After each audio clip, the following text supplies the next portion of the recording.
Mixed martial arts. Mixed martial arts. Mixed martial arts. We're about to have some mixed martial arts.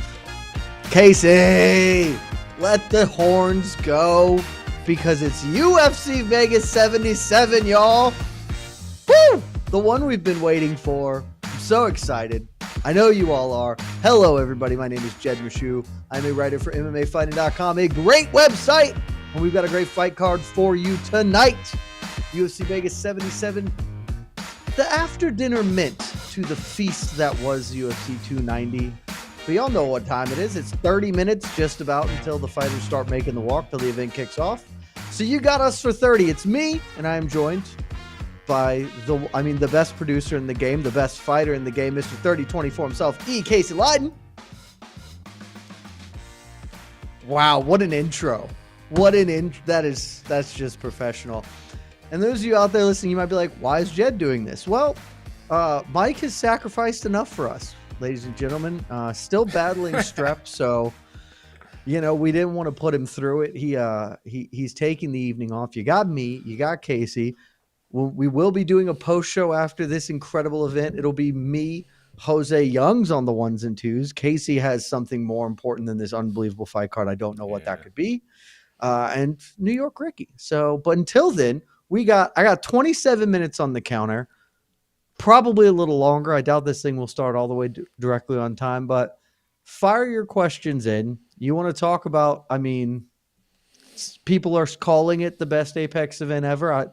That's lofty. There's a lot of competition for that, but look, we don't have to pretend. Not the best card, but I do think we've got a couple of good fights on the way tonight at least, and the main event is important, if nothing else, and it might be awful, but it's really important. People say this is a bad card, but if the UFC wanted to, there could be 2 title fights on this card easily. There could be two title fights.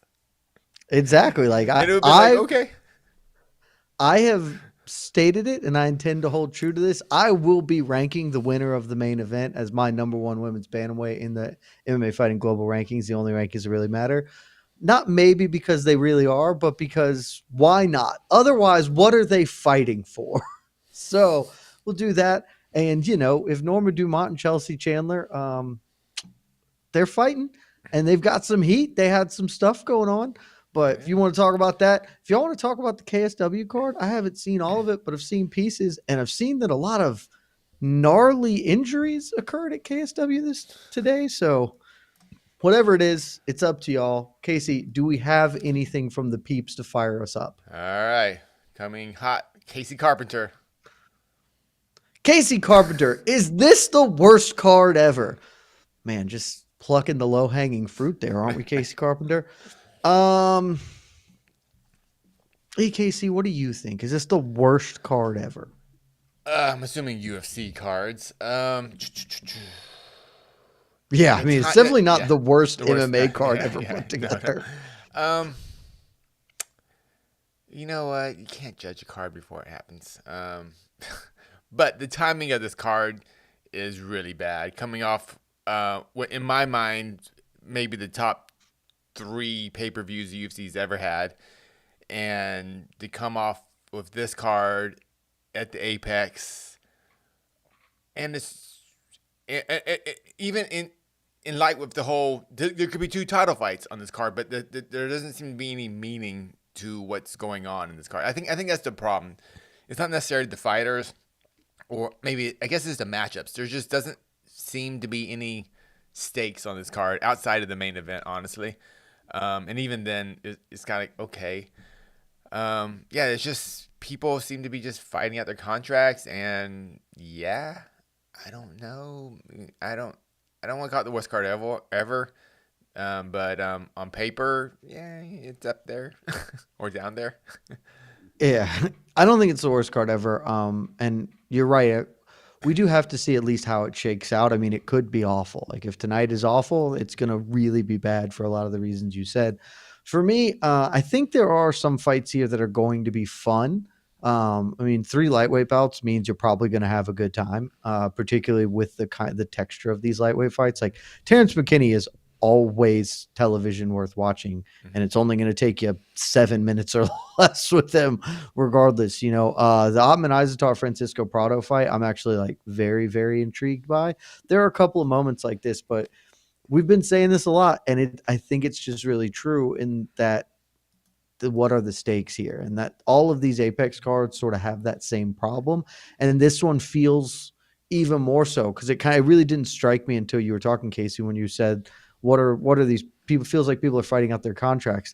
And largely that's like our gripe with all of these, like what is the meaning, like who cares, what is the purpose of this fight other than the UFC has to fill contractual obligations and these fighters need to fight, like where are we going? This one feels even more front and center with it because you have what is very possibly the final featherweight, like women's featherweight fight in UFC history on it. And by definition, I mean, these two women are fighting at featherweight. Norma Dumont is ranked at bantamweight. I'm about to look this up. I'm not entirely sure she's ever fought at bantamweight in the UFC. Let me confirm this. Looks like she has one bantamweight bout in the UFC against Ashley Evans Smith like 5 years ago, I think. So it's just like, what are we doing here? And this is putting it a lot more front and center than this normally is. So it's bad. I say it all the time. Like, I'm not here to shit on the card, but there are only so many options. So I can't pretend like this is the best thing that's ever happened. And Mhm. even if everything goes right, and tonight is all of these fights do the most that they possibly can do, the best this card could ever hope for is like a C minus. So it just is what it is. I'm actually more okay with it coming off the heels of one of the best pay-per-views of all time. You bought some good Mhm. grace at that from me, but it is certainly a tough follow-up to the unbelievable last weekend we had, and now we've got another Holly Holm main event. Mhm. So I really, how much of this I wonder. Well, we'll see how it plays out. But like, just say if this card was in Cincinnati, I don't know. Just name it a would be better. random mid-sized city across the country. I don't know. Just having fans and just I don't know. Even that would at least when you get the experience watching on TV, you can go, okay, cool. It looks like that's cool. They're having the people in Birmingham, Alabama, where this Apex card, where this card is happening at, is look like they're having a good time. And I don't know, just I guess that's always the problem. Just we've seen this. So we have this UFC Vegas 77. Is that UFC Vegas? Like, was UFC Vegas 1?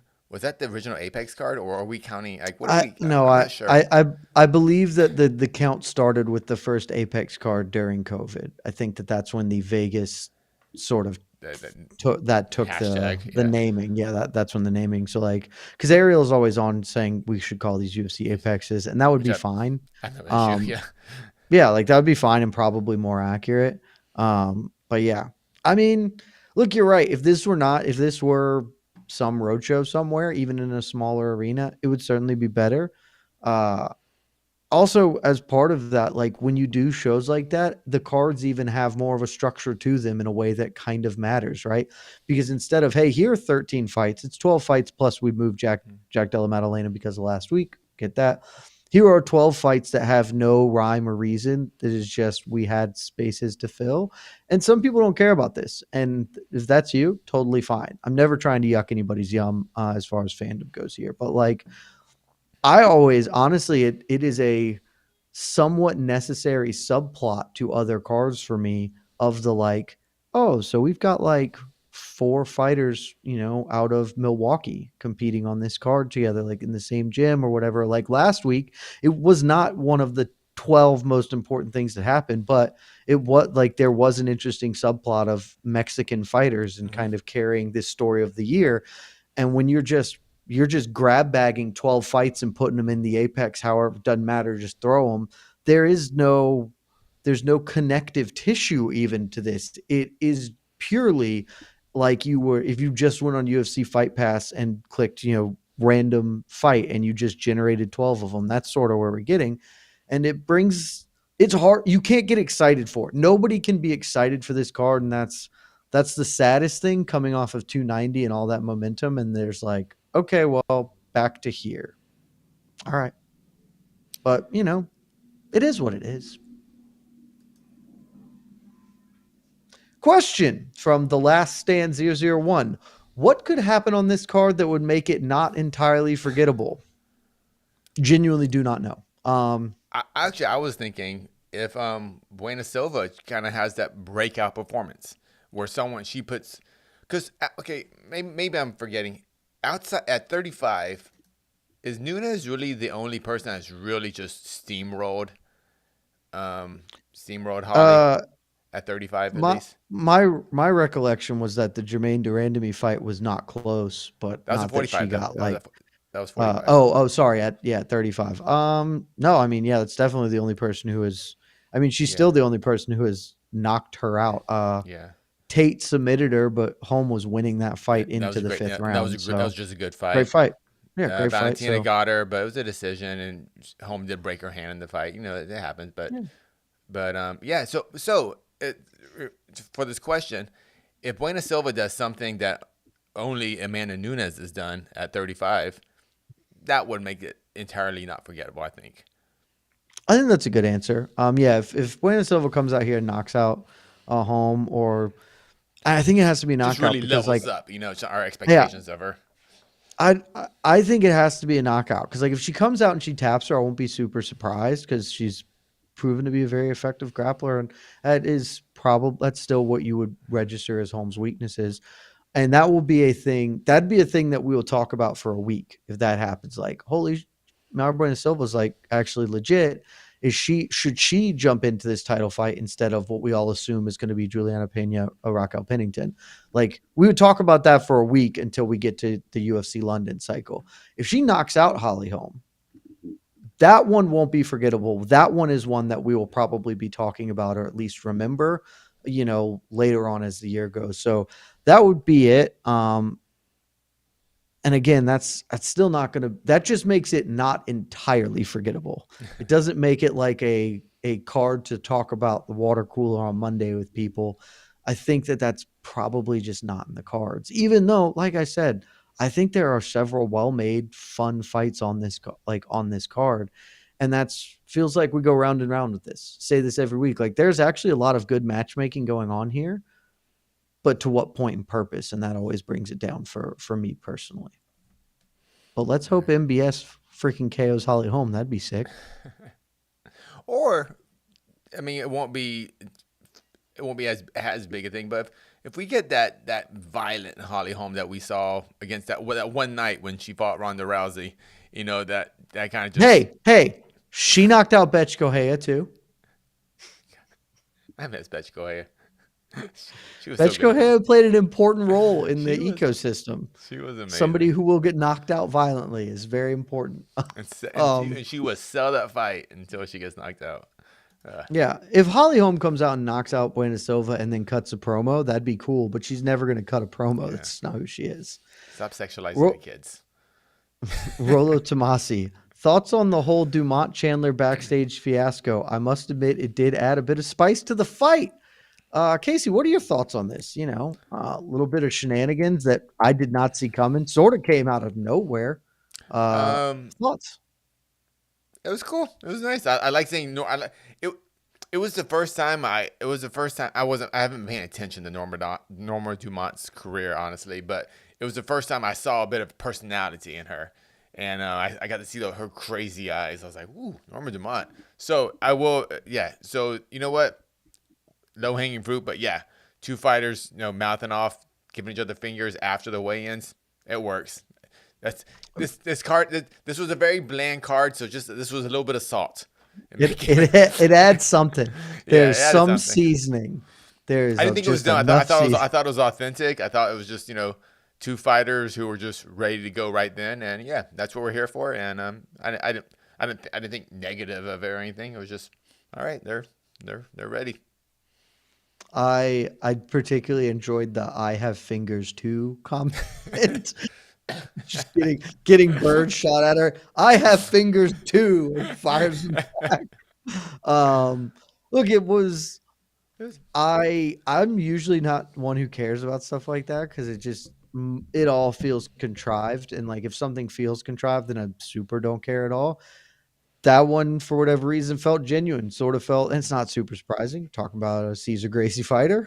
That's a thing that has been known to happen amongst that clan of folks. So it was something interesting, and you got to do anything you can to stand out, particularly if you're in this situation, this card that no one is going to talk about or remember. Find a way to stand out, and they Actually, certainly did. yeah. And credit to the lady 45ers. They know what's going on. They know that this could literally be their last fight in the UFC. You know, Very at least much. at the division. So you know what? If those two women go out there and just freaking throw on a fight of the night, fight of the year performance, who knows? Who knows?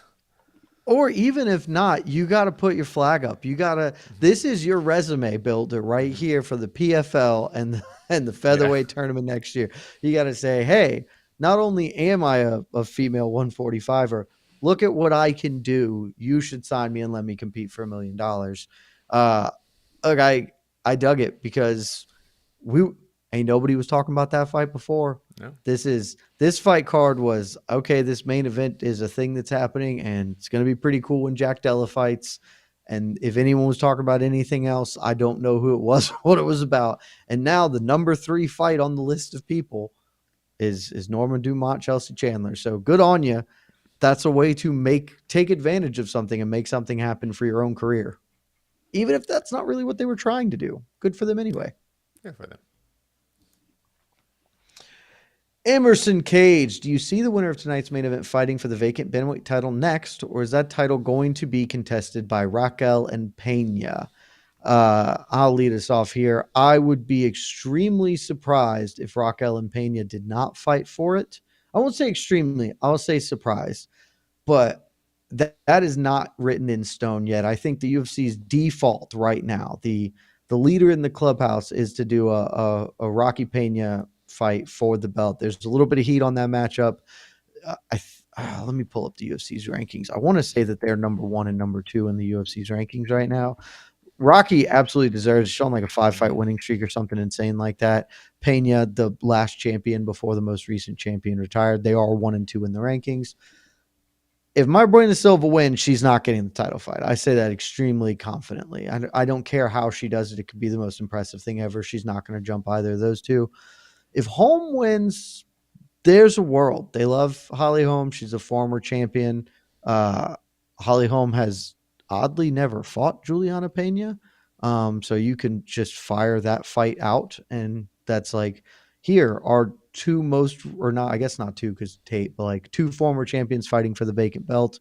Very sellable. Pennington can get next up. There's also rumors out there, Casey. There's some rumblings, and you may not give them credit, and maybe you don't need to. But if I'm Dana White and I'm the UFC, and I've already made it abundantly clear that meritocracy has no purpose in this particular sport of mine, I would at least make a phone call, say, "Hey, Rhonda, hearing some things about it. Amanda's gone. The big scary lady who put you in a coffin, she's gone. Want to Holly Holm, 41 years old. She's getting a little older. Hadn't looked good in a long time. Maybe you can get some get back here. You want to come?" And it wouldn't shock me if they did a Ronda Rousey Holly Holm rematch for a vacant belt. And as many people would hate that, I would personally think it's hilarious, and I would love the hell out of it. Do you think people would hate that? I mean, because a I think lot of people are talking. a lot A of lot of people are fans talking. in our comments would hate it. But so many. Casual fans would love it because casual fans probably don't remember that Amanda Nunes beat the shit out of Ronda. They just remember the Holly fight, and then that's it. They would love it. It would be great business for the UFC, and I think it would be funny as hell. I hope it happens. And yeah, I hope Ronda comes back, but she ain't. She's done. She is done. It's fun to talk about though. It is fun to talk about. Yeah. We need fun things to talk about Yes. in this moribund division. Let's actually talk. Let's actually break down the main event a little bit. Okay. Luke Luna, do you think Holmes takes this fight to the ground like she has been, or does she dictate terms or tries to keep it standing and work a takedown last minute each round? Casey, resident fighter, how would you approach this? What do you think Holly's going to do? I know you've got plenty of personal experience with Holly. How do you think this fight's going to go down?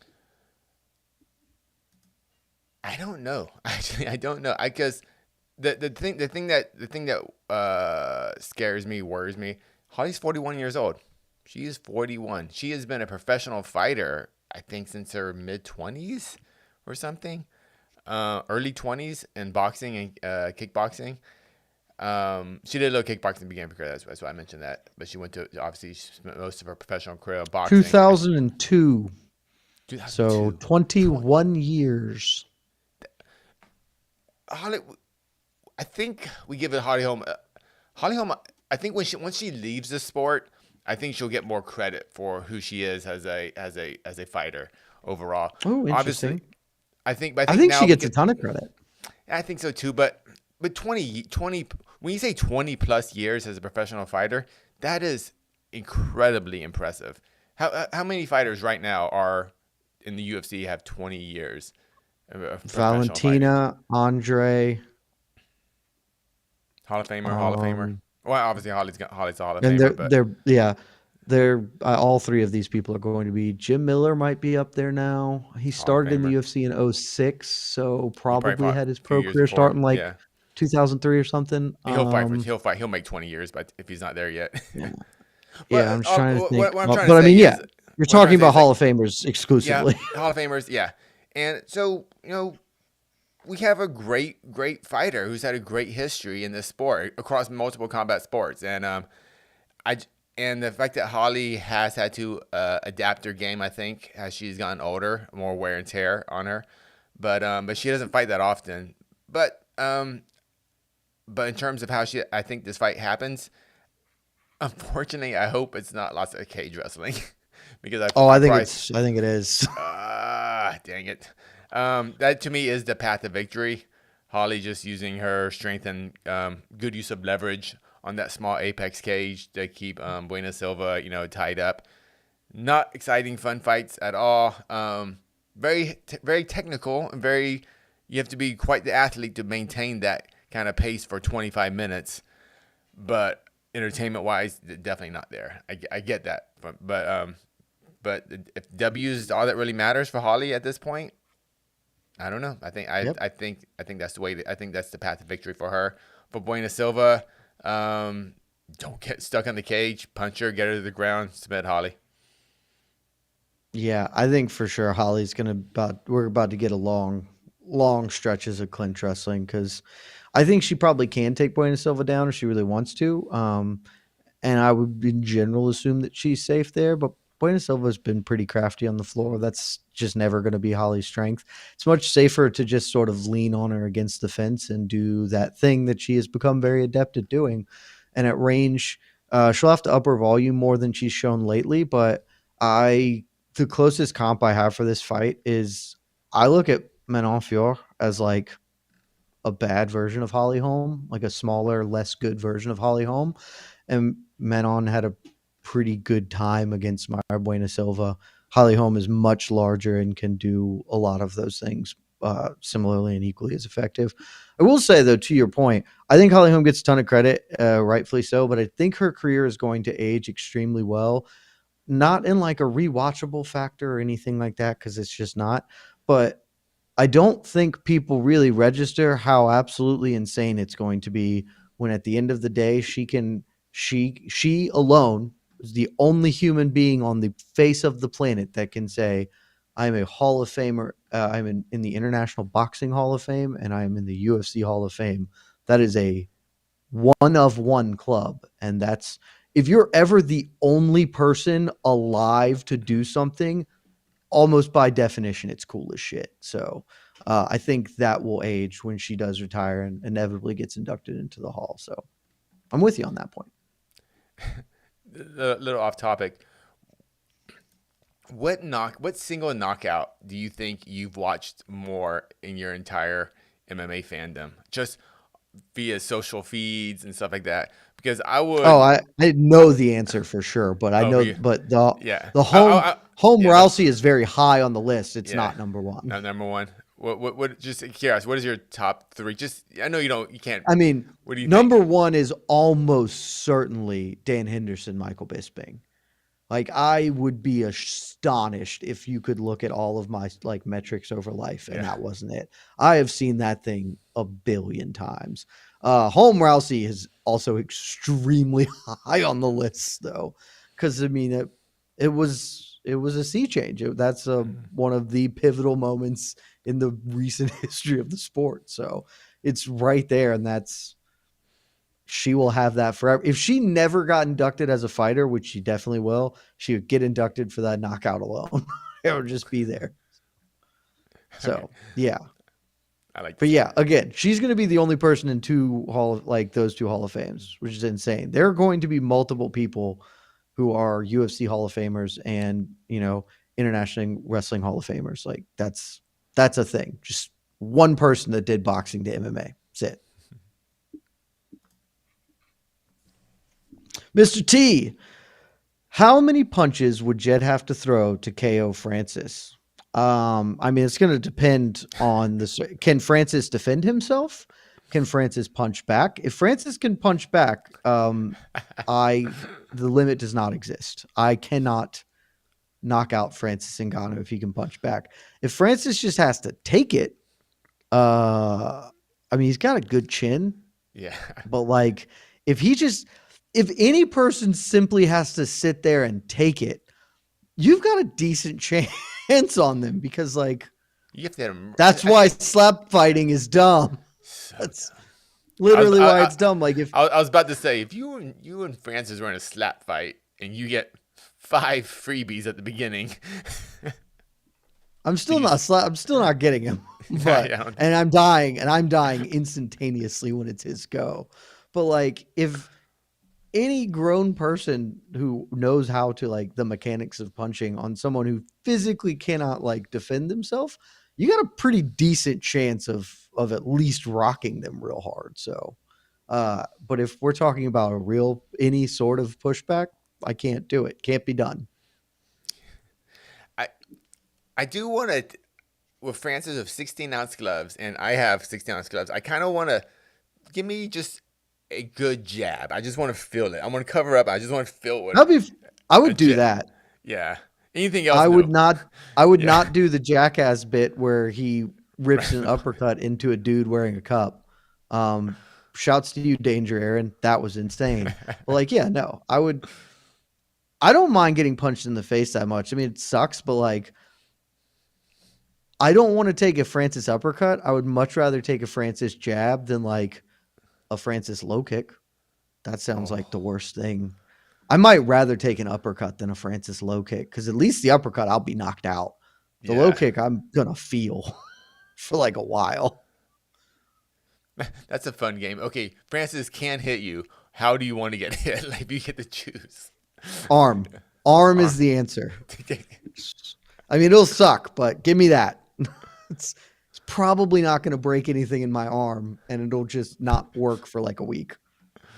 All right. Let me I see. love that question, Mister T. Yeah. Let's talk about another. I don't know. Is he a prospect still? Let's talk about T Rex. It's a good Yeah. question on if he's a prospect still. Actually, hold on, How let me old is pull up he? his page. I think he's 28. He is 28, about to turn 29 in September. So So, essentially, he um, he should be. He should be right at his prime. He should be like I wouldn't say prospect anymore. I think he's only this been is fighting professionally for 6 years, so that is a little, but he's in the neighborhood certainly. yeah. Um, uh, he's right on the transition point of prospect for me, just because of his short time in the sport. Um, no, he will never crack top 15.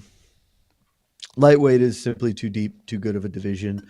Um, I mean, it's not impossible because if you look certainly at the UFC's top 15, he does have a win over Matt Frevola, which has aged spectacularly. But I think you go back and watch it. I mean, it's that It's seven off in second 7 seconds. KO. Yeah. It's Yeah, yeah. it's very clearly, certainly in hindsight, just one of those where like, Hey. yeah, anyone at lightweight can kind of do that to anyone on any given night, and Frivola just sort of got caught immediately napping against a guy he clearly wasn't super prepared for. And so they fought again. I picked Frivola to win, but he has a lot of talent. I loved And, watching him fight. yeah. Entertaining. I He's an entertaining fighter su- for sure. super entertaining, but the other side of being like he clearly doesn't have it all because you nobody has that. Like nobody has fought 18 professional times and hasn't gone to a decision once or hasn't ever gone to the third round and has left the first round 3 times in 18 fights. Like that's in some ways that's a choice. Like he is competing in a way to make that an inevitability, and that is a pretty big deterrent to you cracking the top 15 of either the best or the second best and deepest division in the sport. Tell me about it. Do you know very much about his opponent? He's one of those guys. I've seen his fights, but unless I pull it up, I can't Not honestly remember it. Sadikov's pretty good, man.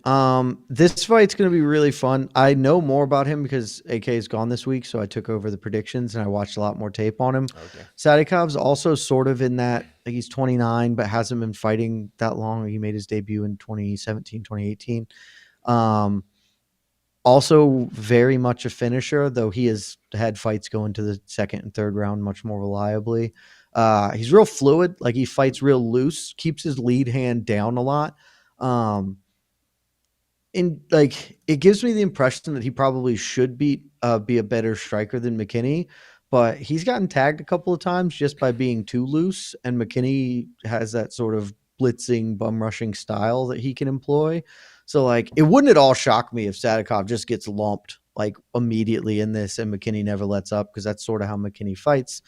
And I could see McKinney scoring takedowns, but if he can't get, I mean, that's the other side. If McKinney can't get you out of there with his first and second salvo, he doesn't have a third and a fourth gear to go to. And so I would expect Sadikov to kind of take over down the stretch if that happens. All right. Just make sure I have these So, fights pulled up. so the broadcast has started, and we'll go till probably the first But, fighter start walking out. yeah, exactly. So broadcast has just started. Boom. Mehdi Azariah, hope I didn't mess that up, Mehdi. Do you think a UFC women's strawweight could defeat an untrained 200-pound regular man in an MMA fight? Yes, I would say yes. I've Uh, I, uh, I've seen this. I've seen this happen. Not even UFC level strawweights. I've just seen this occur. Like the gulf between having no training at all and like very good training is enormous. And like, yes, there are physical advantages certainly for the 200-pound dude, but like, it does not take a lot if you just have no fucking idea what the hell's going on the floor. It's pretty easy. yeah. Um, I tell this story often, but I don't know if I mentioned here. The reason I even started training MMA, because I was doing Muay Thai and stuff. I was like a casual, I was doing it 3 times a week or whatever. And then the local 145 amateur women's champ was in the gym, and a coach asked me if I would do some MMA kind of sparring with her. So on the stand up, I was like, whatever, she was smaller, but obviously I had to pay attention and stuff. But we went to the ground, and I take I had like no real jiu-jitsu experience. She drowned me. She drowned me, and Yeah. and I was like, right now I think she was weighing about 155, so I had a good like 40 pounds on her at the time, and she drowned me, and I was like, oh my god, like okay, this is like obviously I knew in my head this is a real Mm-hmm. skill set, but to feel it and someone It that's feels very different, man. yeah, and someone that's lighter than you and just like she couldn't get me submitted because there was a strength difference, but I just couldn't move though, and it was enlightening. Enlightening. So to answer your question, I absolutely agree with you, Jed. Yes, a strawweight. No, not a women's strawweight. I mean, not a UFC, but just any professional. I think Yeah, decent women's strawweight. 115er. Yeah, they could do it. Uh, Pro Fights Info, Jed and Casey, are there any MMA prospects not signed to a major promotion that you'd love to see in the UFC? Ooh, this is a good question. I have to think about this for a moment. not signed to a major promotion. Yeah, major promotion is a wrinkle there. I will go ahead and say I'm gonna give a shout out to the new Sick. LFA flyweight champion, Cody Davis, who I trained with, who I sparred with today, who beat me up on the ground again. I really hope he gets signed to a major promotion soon. So Cody Davis, I think he's eight I and mean, he one. He's definitely a will. it's just a matter of time. And yeah, so I'm gonna go Cody Davis. Cody Davis, people, look him up. I mean, basically Yeah, the UFC just like exclusively F- signs LFA LFA champs. people Yeah. now. They Unfortunately for him, the Contender Series show is coming around the corner, so they might have to do all that kind of crap. But I hope he gets signed straight up by major promotion. But that's what I don't. I'm trying to think of who else is out there. I don't know. trying to think of because there are some like pretty dope like 135ers and 125ers and like ACA and stuff like that. I'm trying to think of names off the top of my head and go from there. So Uh, if you watch anything Kaposa puts out, inevitably you will come across like, here's some 6-0 dude out of Uzbekistan yeah. who's just ripping the shit out of people and it rules. I can't think of any off the top of my head. So as I parse through and try and remind myself of viable humans, we can move on because we're about to have walks to the cage. So Casey, unless we have any Oh. good questions, uh, Let me see what I got we in should here. go. Little. Let's talk. Mention this. Mention the Iron Turtle. Brandon QFG, will the Iron Turtle finally get some respect if he upsets Duraev? I don't think he will because I don't think he's ever going to get it. I think that's just who Junior Park is, right? Like he's just a guy who will sort of forever be underrated. But it'd be a big win. Duraev is not like, he's not a top 20 middleweight, but he's very good. And I don't know. Also, I don't think this is an upset. Let me confirm this, but I think Junior Park is a betting favorite here. Casey, what are your thoughts on the Iron Turtle? Also, one of the best nicknames currently going. Yeah, I'm a Junior fan. Park is the best favorite minus 150. Well, yeah. On Tapology, it's pretty much a pick 'em. 52% are picking Drive. 48%. That's pretty In- close. Interesting. I like Park. He's just a fun action fighter. I don't want to give him. I don't He's want super to. fun. I don't want to take. I don't want to do Mike's thing of middleweighty, or whatever. But he's a fun. I don't Yeah, think just I actually just don't even think he's a middleweight. He's too much action. Like yeah. He's too he much makes action. things happen. He Yeah. actively tries to do stuff. Like I don't think he's middleweight at all. I take it because I saw his record. I was like, he doesn't feel that way. He feels a little above it. But no, if he wins, good for him. Yeah. Oh, I know my answer by the way. I was trying to think of this. Azamat Karifov. For He's the prospects, ACA. He's the uh, ACA flyweight champion. 16-0. A lot of decisions, but I mean, he's Russian dude who does exactly what you would expect. But he's just very, very effective. He wouldn't be fun, but I don't know. Askar Askarov was like pretty important to this division, and can be exactly the same thing. all right. Ready for predictions? Let's do the predictions, Casey, because fighters are making the walk right now. Main card or prelims opening with Ashley Evans Smith versus Island Perez. So they'll be walking out, and that fight will happen. That will be a fight that happens, Casey. Main card, we got 6 fights. Kicking it off, Nazim Sadikov, Terrence McKinney, Casey. What are you taking in this one? Uh, I'm going Sidikoff. Don't really have a hard reason why. I just think Terrence McKinney's a little too inconsistent, so I'm going to go Sidikoff. I think that's a smart action. I am taking Terrence McKinney by first round KO. I think it is going to be exactly a Terrence McKinney fight. Like I said in the earlier talk about it, Sadikov gets a little loose with his defense, particularly at the start of fights, and McKinney is a very fast starter. I think he can hit him, and it's just a question of being put him away. I'm going to bet that he can. Next fight up, talked about it a lot. Norma Dumont taking on Chelsea Chandler, women's featherweight fight. Casey, who you got and how? 209 Chandler, second round TKO. I love that pick. I'm not taking it. I defaulted to Norma Dumont by decision because all she does is win decisions. But as I was doing my study for this event, I was like, Chelsea Chandler can just make this ugly. She can just start making Norma Dumont brawl, and particularly coming off that heated weigh-in situation. But like, Dumont might just start getting rough and tumble inside, and that's going to be a bad night for her. So love the pick. I don't have the stones to make it. Middleweight fight: Albert Duraev versus Jun Young Park, the Iron Turtle. Casey, where we at? In a fight of the night type performance, the Iron Turtle knocks out his opponent in the third round. Yeah, I don't know if you guys know this, but if you don't, you can just go over to the wonderful Bloody Elbow, formerly associated with us, now doing their own thing. Albert Duraev, not a good dude. Not going to be picking him because he's not a good dude. So I will be taking, for very simple reasons, Jun Young Park to win by decision in what should be at least a fun performance.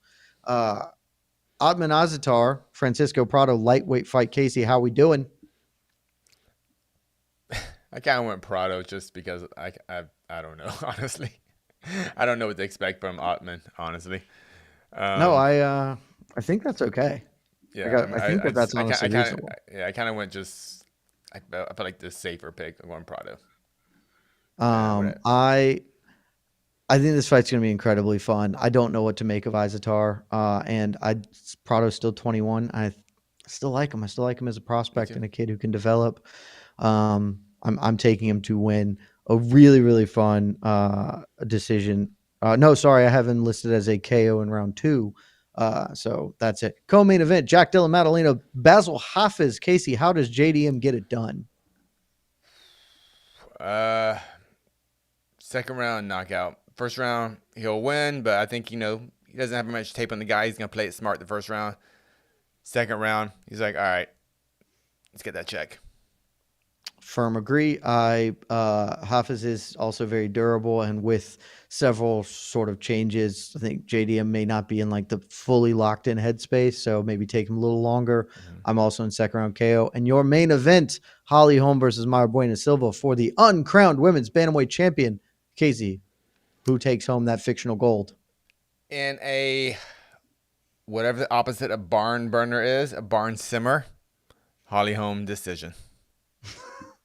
I'm also taking Holly Holm by decision. I think she's just got enough juice to get her done over a fighter I'm still not sold as good, despite being undefeated at bantamweight. Fighters have been announced. Ring Card Girl is making the walk, and the UFC Vegas 77 is about to kick off in a matter of moments. And so that means we're out of here, guys.